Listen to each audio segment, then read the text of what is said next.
Sorbet shades.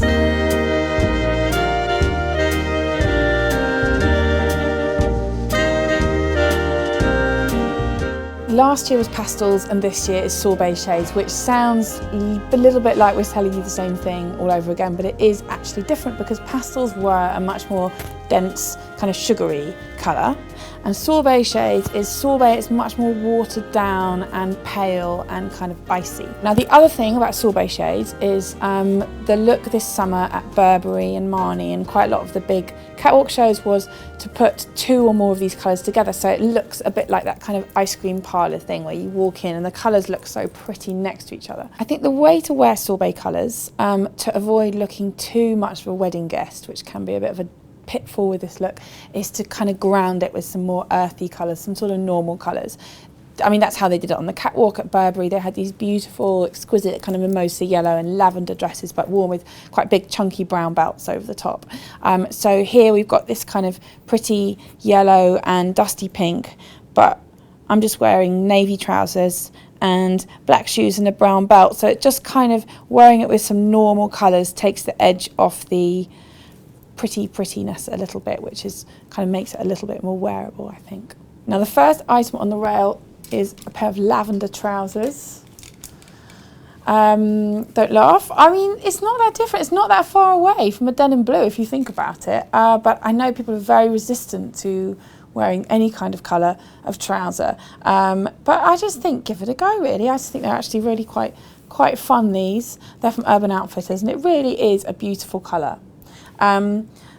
If you really want to go the whole hog, and I salute you. Now this kind of colour combination, this sort of lemon yellow and lavender is really absolutely bang on trend this season. So if you get this cardigan too, which is a kind of Banana Republic lemon cardigan, and wear it with, then very, very fashionable. This cardigan,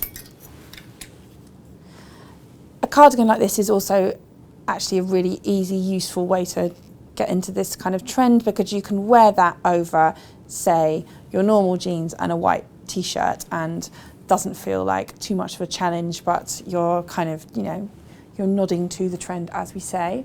Another very pretty cardigan here from Reiss. This is a really pretty colour, sort of blush pink, and it's got this little detail here of the gold studs inside the buttons here, and pleating on the shoulder, so it's a sort of slightly luxe version of a cardigan. You could wear that over an evening dress as much as you could wear it with jeans.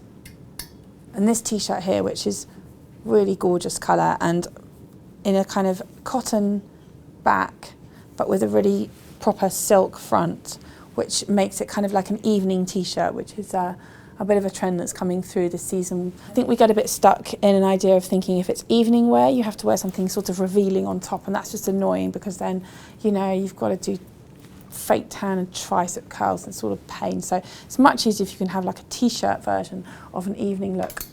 And then lastly, gingham.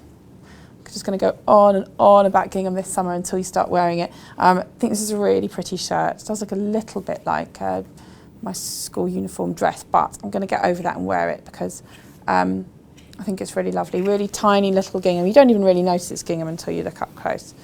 And just a very classic men's shirt shape, but I think that with a pair of rolled up jeans is a really pretty summer look.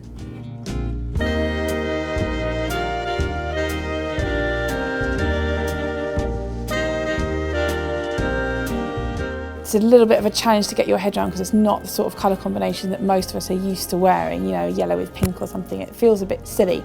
So I think it's one of those things you just have to try it on and you probably won't feel as ridiculous as you think you're going to feel.